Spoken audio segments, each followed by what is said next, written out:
How to fix WhatsApp images, videos, and documents not showing in gallery in your iPhone.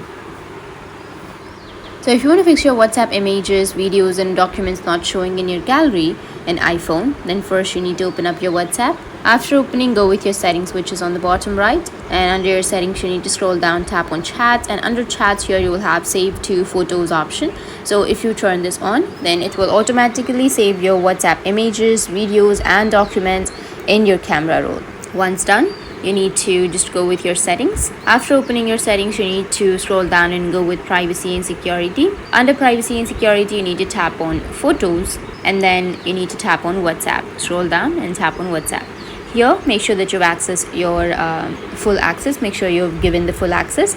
Once you've done this, now go back to your WhatsApp. Go back to your WhatsApp settings. Under your WhatsApp settings, you need to scroll down, go with storage and data.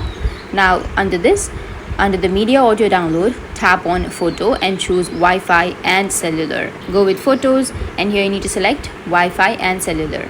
After doing that, your problem will be fixed. So in this way, you'll be able to save your WhatsApp images, videos, and documents not showing in your gallery in iPhone. And if you have any questions, feel free to comment below. Thanks for watching.